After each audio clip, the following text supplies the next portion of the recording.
perkembangan baru terkait dengan Muhammad Qasim di Malaysia, ya. Alhamdulillah semakin tercapai misi atau tujuan Majelis Gajah mengapa memberitakan Muhammad Qasim ada di Malaysia, dan bahkan kita mengirim ke banyak nomor WhatsApp di Malaysia. Istilah kami ini bom WhatsApp. Tujuan dan maknanya apa sehingga dianggap itu adalah sebuah misi dakwah, ya, dan dianggap berhasil.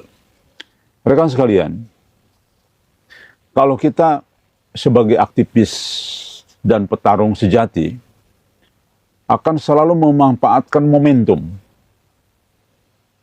iklan gratis, bagaimana memperkenalkan sebuah hal yang berat yang selama ini kita perjuangkan namun tidak dilirik orang lain.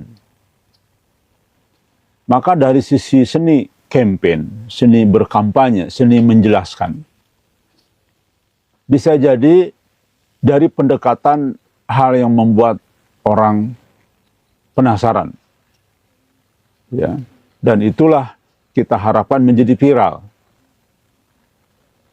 Itulah yang ada dalam hati kami, Majelis Gajah. Ini pertama, tujuan awal sudah disampaikan kemarin, kurang lebih adalah agar mendidik Muhammad Qasim menjadi lebih memahami. Tujuan awal sudah disampaikan kemarin, kurang lebih adalah agar mendidik Muhammad Qasim menjadi lebih memahami dunia perjuangan yang selama ini tidak dipahaminya, kurang dipahami. Kenapa? Karena dia hanya ada di rumah, ya. Yang selama ini tidak dipahaminya, kurang dipahami. Kenapa? Karena dia hanya ada di rumah, ya. Untuk menyampaikan keberadaan Muhammad Qasim di Malaysia sehingga mencuri perhatian. Dan saya berharap juga mencuri perhatian pemerintah Malaysia. Karena kami tahu sekali lagi bahwa channel Gajah selalu dimonitor oleh pihak Malaysia. Maka itulah tujuan pertama, ingin mendewasakan Muhammad Qasim. Muhammad Qasim harus dibenturkan kepada masalah. Ya. Selama ini hampir tidak ada masalah. Karena belum, tetapi peristiwa di Pakistan kemarin itu adalah ujian pertama yang cukup membuat dia harus berpikir banyak, ya. Yang kedua, saya ingin keberadaan di Malaysia juga begitu. Alhamdulillah, betul terciptalah masalah sehingga Muhammad Qasim mulai semakin berpengalaman, semakin matang. Tujuan kedua adalah agar nama Muhammad Qasim itu viral di Malaysia, tentang Muhammad Qasim di Malaysia. Kemudian kirim istilah kita bom WhatsApp ke ribuan nomor handphone ada di Malaysia sehingga menjadi viral. Alhamdulillah tercapai. Dua-duanya tercapai. Muhammad Qasim sudah kita ketahui ditahan dan akan disidangkan kalau tidak salah, ya, dengan 2 orang helper penyelenggara di sana. Karena tuduhannya bukan soal mimpinya. Di dalam konteks hukumnya adalah tidak ada izin penyelenggaraan, ya, di sana. Karena memang di sana berbeda aturan dengan di Indonesia. Nah, terbukti sekarang selain ada 6 media di Malaysia, media cetak dan online, tapi sekarang sudah muncul di media TV, ya, tentang penangkapan Muhammad Qasim bin Abdul Karim ini. Oleh pihak bahagian penguatkuasaan Jabatan Agama Islam Persekutuan telah lengkap dan telah diserahkan kepada bahagian pendakwaan, dan bahagian pendakwaan telah berpuas hati dengan kertas siasatan yang disediakan di bahagian penguatkuasaan dan telah mengambil keputusan untuk mendakwa. Okey.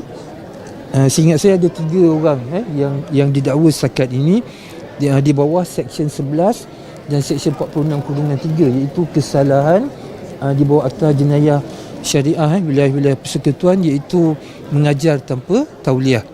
Okey. Sebutan kali pertama telah dibuat pada 1 Julai 2024 yang lepas, dan insya-Allah sebutan kali kedua adalah pada 17 hari bulan Oktober 2024. Ketiga-tiga mereka ini dilepaskan dengan jaminan. Yang pertama RM5,000 dan dua orang yang tertuduh itu dilepaskan dengan jaminan sebanyak RM3,000. InsyaAllah ini adalah bagian dari skenario Allah sesungguhnya. Majelis Gajah hanya operator saja. Saya hanya wayang saja untuk mewujudkan mengikuti apa runtutan mimpi Muhammad Qasim. Memang Muhammad Qasim harus dibentur-benturkan supaya semakin dewasa, berpikir. Ya. Nah, saya kira itu informasi terakhir, tanggapan terakhir, karena ini banyak yang mempertanyakan kepada saya agar diperjelas ya kaitan dengan Muhammad Qasim. Insya Allah intinya niat baik Majelis Gajah, tentu niat baik dari sisi Allah ya. Kalau dari sisi manusia, waduh, Kang Diki tega-tega amat sih gitu ya. Wah, Majelis Gajah tega-tega amat. Kasihan Muhammad Qasim di penjara. Itu dari sisi bukan petarung itu. Kalau dari sisi petarung, senang. Jadi Anda cara berpikirnya adalah pejuang. Ya. Kalau grup-grup sebelah itu, kalau menurut saya, kalau saya lihat ya, mayoritas bukan pejuang. Hanya ingin mendapatkan di sisi Allah seolah-olah pahala tercatat dalam tinta emas dan sebagainya. Tetapi ketika ada masalah, justru saling menyalahkan. Gajah jangan, justru alhamdulillah. Inilah kesempatan kita untuk memviralkan. Makanya saya langsung chat kepada 2 media di sana. Saya pribadi, saya akui. Video Gajah yang mengatakan MK ada di Malaysia itu, saya langsung ke 2 media massa yang saya kenal di Malaysia. Ya. Dan itu media massa itulah yang meng-up pertama kali sebetulnya, kalau rekan-rekan mau tahu ya.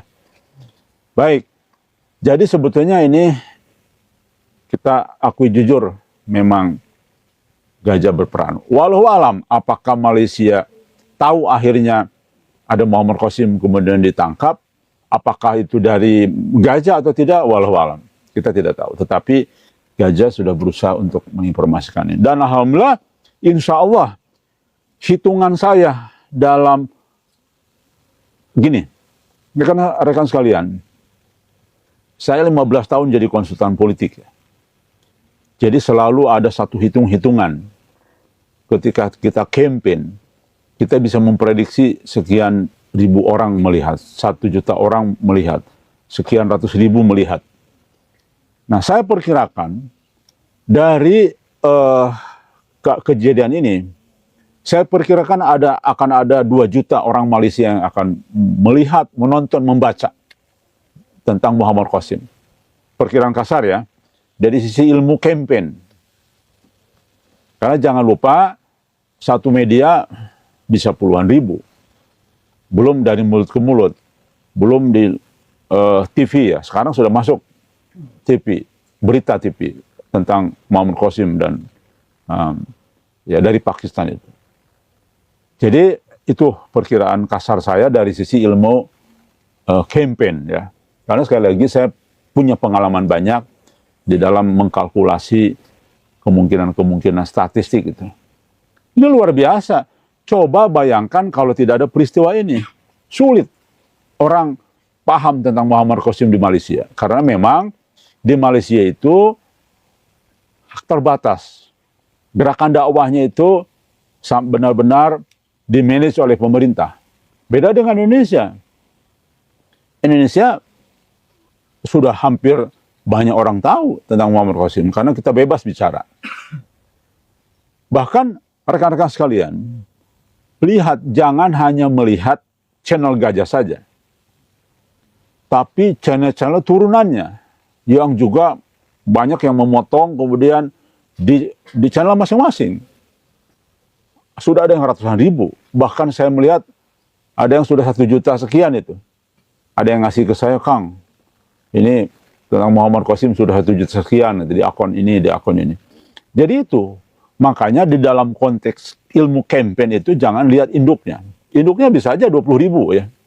Tetapi di channel-channel lain yang dipotong, yang di-share dan sebagainya, itu sudah bisa ratusan ribu, bisa jutaan orang yang melihat. Itu. Saya memperkirakan di Indonesia, sekali lagi dari kasar ya, dari sisi ilmu campaign, kita sudah hampir setengahnya penduduk Indonesia sudah tahu tentang Muhammad Qasim. Pernah mendengar, pernah melihat, selintas dan sebagainya. Walaupun barangkali tidak sepenuhnya tahu, tetapi pernah melihat, pernah mendengar, pernah membaca. Selintas-selintas. Baik di beranda cuma lewat, Muhammad Qasim dan sebagainya. Nah, perkiraan saya dari sisi ilmu campaign, statistiknya, keberhasilan itu sudah mencapai 50%. Orang Indonesia tahu tentang Muhammad Qasim dari Pakistan itu. Baik, saya kira itu poin pertama yang ingin disampaikan, memperjelas apa tujuan dan makna kita bergerak seperti ini ya.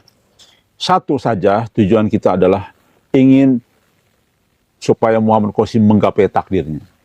Baca mimpi-mimpinya. Takdirnya itu tercapai ketika Muhammad Qasim banyak ujian di lapangan. Ya, betul tidak?